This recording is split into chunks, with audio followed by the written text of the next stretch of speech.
But before she could react, he leaned in and in a sudden movement of impulse, pulled her into his arms and slept with her right there in the kitchen.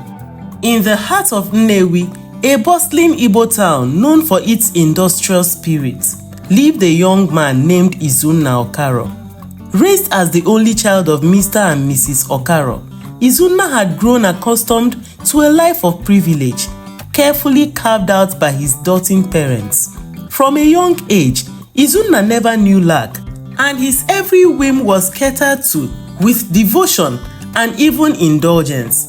He enjoyed the best clothes and the tastiest foods. This special treatment, however, gradually molded a different side to him, a sense of entitlement that would shape the choices he made as he grew.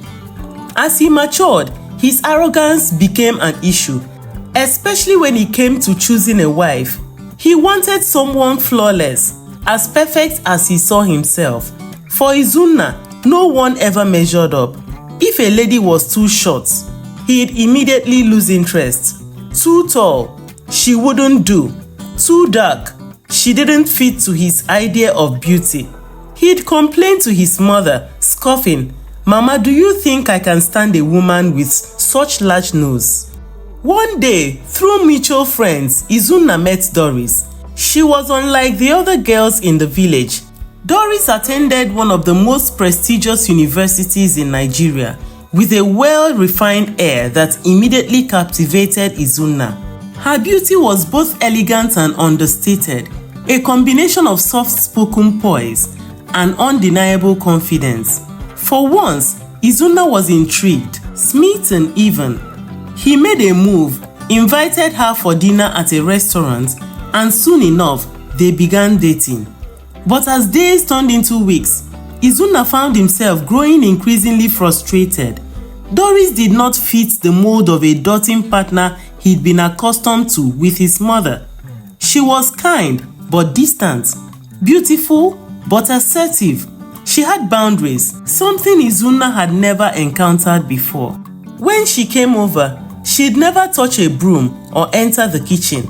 Instead, politely sitting in the living room or occasionally helping herself to a drink.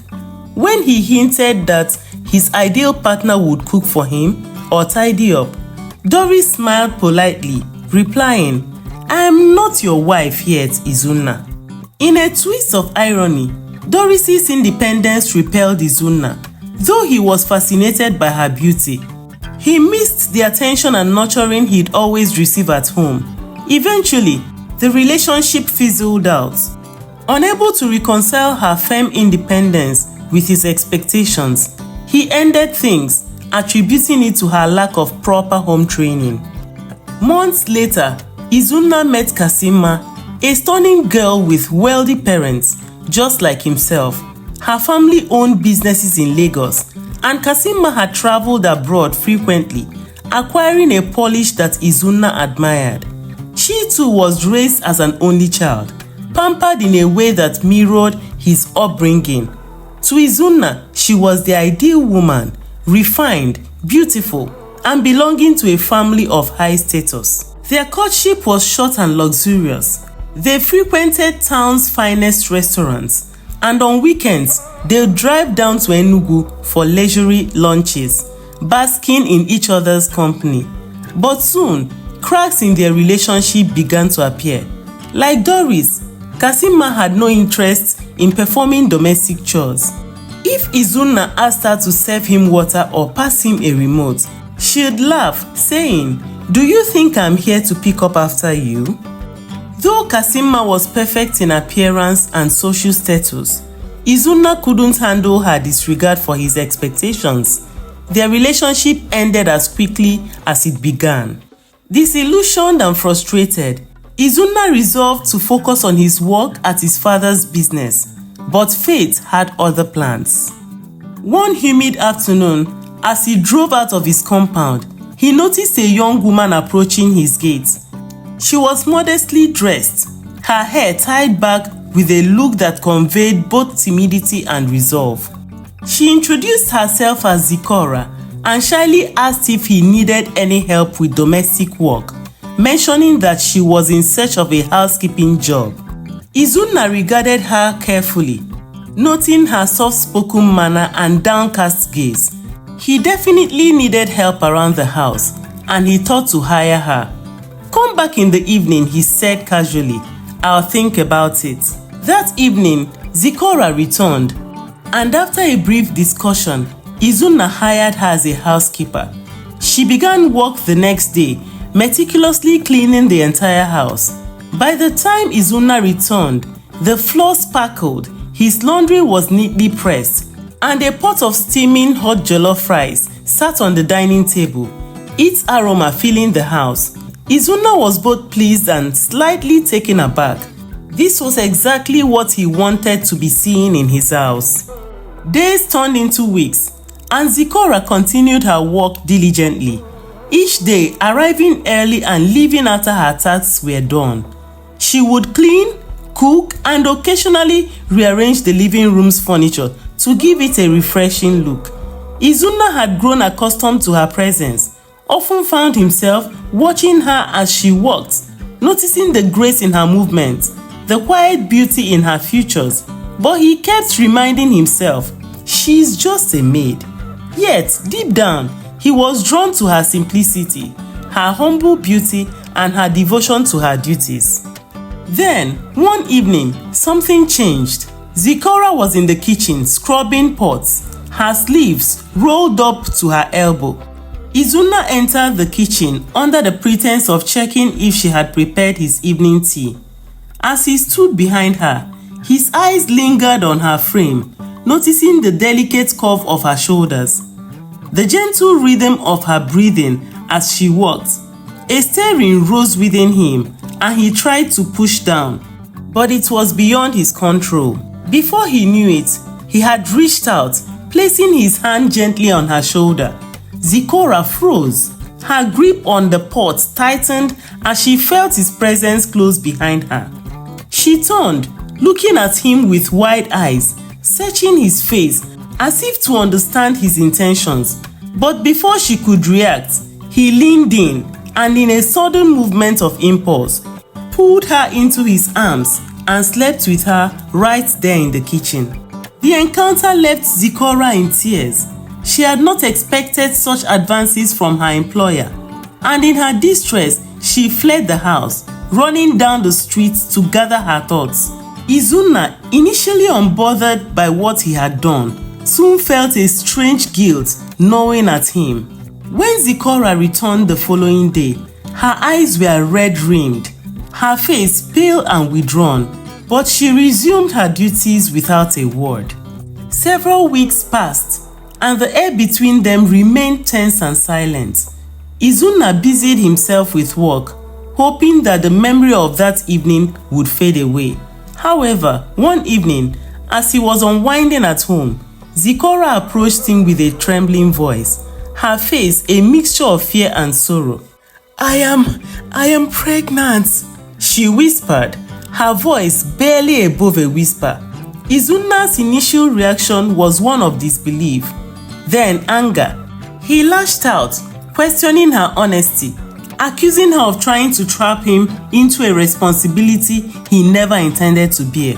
His words were sharp, dismissive, and brutal, striking Zikora deeper than any physical blow.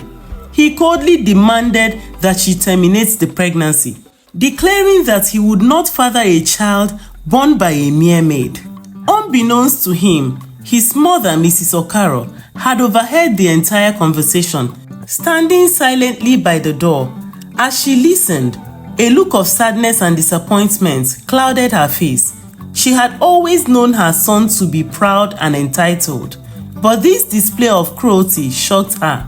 She withdrew quietly, deciding to confront her son at a more appropriate time. The following weekend, Izunna's parents invited him to lunch. As he sat across from his father, Mr. Okaro's face was grave, his eyes solemn. Mrs. Okaro, too, looked distant, her usual warm gaze tinged with disappointment. "Izunna," Mr. Okaro began, his voice heavy with emotion. "There's something we need to tell you. a truth we have kept away from you for many years." Izunna looked at them curiously, sensing the seriousness in his father's tone. "We did not intend for you to be our only child," his mother explained, her voice soft yet steady. "For generations, the Okaro family has suffered a fate. The men in our family have only ever fathered one child each. If they lose that child, they never have another." Izunna was silent, absorbing the weight of his parents' words. The reality sank in slowly. The arrogance with which he had treated Zikora, the cruelty he had displayed, and the risk he now faced. His heart pounded. Dread tightened in his chest as he realized the consequences of his actions. Returning to his house that evening, Izunna's mind was plagued with worry. He paced the floor, replaying his mother's words over and over. He imagined a life without children, a family line cut short because of his carelessness. As the reality set in, he felt an overwhelming sense of fear and regret. He knew he couldn't force Zikora to terminate the pregnancy. It was his only chance at an heir, the continuation of his bloodline. Days passed in a tense silence between him and Zikora. Eventually, he approached her, his voice softer, humbled by the weight of his parents' revelation. "I want you to keep the baby, Zikora," he said, his eyes avoiding hers. I realize what this means for me and for us. Let us just get married and have this baby." Zikora agreed, her own heart conflicted. Though she despised Izunna for what he had done, she couldn't bear to end the life growing inside her. With a heavy heart, she accepted his proposal, agreeing to marry him. The wedding was a quiet affair, with only a few friends and family in attendance. Izunna's pride stung as he saw his friends' raised eyebrow, their whispered comments, and the look of pity in their eyes. But he chose to ignore it, focusing instead on the life that awaited him, a life with Zikora, a life he had never envisioned. In the months that followed, Izunna struggled to adjust to life with Zikora as his wife. She was no longer his maid, but now the mother of his unborn child, and the woman he had chosen. Albeit reluctantly, their relationship was strained, with Zikora feeling hurt and betrayed, while Izunna wrestled with embarrassment and frustration. He began to notice how different Zikora was from the other women he had once courted. She was unrefined and timid, a village girl who had little experience with the social graces he had come to expect in a wife. She was uncomfortable around his friends, often retreating into herself when they visited. To them, she was simply the maid-turned-wife, a source of gossip and ridicule. Despite his resentment, Izunna couldn't help but feel a certain loyalty towards her, especially as her belly grew. The sight of her carrying his child stirred a strange protective instinct in him, and gradually he began to see her in a new light. Though she was quiet and unassuming, Zikora possessed a resilience that he had overlooked. She had endured his cruelty, his arrogance, and still remained steady, focused on the child she carried. As the months passed, Zikora's belly swelled, and Izunna found himself adjusting, albeit reluctantly, to the changes around him. His friends' whispers, the cold stares, and the occasional pointed remarks from neighbors only made him resent his situation the more. But with every passing day, he felt a strange responsibility growing within him, a duty to this woman and the child she bore. The day finally arrived when Zikora went into labor. The household was thrown into a whirlwind of activity as Mrs. Okaro rushed over, helping the midwives prepare. Izunna paced outside the room, anxiety gnawing at him. The hours felt like eternity, and the sound of Zikora's labor pained him more than he cared to admit. At that moment, he realized the strength she possessed, a strength he had grossly underestimated. Just as dawn broke, the midwife emerged, a smile lighting up her tired face. "Izunna," she announced with a gleam of pride, "you are now the father of triplets boys." Izunna stood there, dumbfounded. He had expected a single child, and here were three healthy boys, his heirs. His parents were overcome with joy, showering their new grandchildren with blessings and praises. In a single moment, Izunna felt the weight of his family's legacy shift. The family pattern changed with him. He is the first in many generations to father more than one child. Izunna's heart was filled with immeasurable joy, and he could not hold back his excitement. Over time, Izunna's feelings towards Zikora began to change. The initial resentment he felt towards her faded, replaced by a burdened respect. To help her adjust to her new life, Izunna decided to send Zikora to school. At first, she hesitated, feeling unworthy of such an opportunity. But with gentle encouragement from Izunna and his family, she began to embrace the idea. It wasn't easy attending classes during the day, managing the household in the evenings, and caring for the 3 infants at night. But Zikora's determination shone through.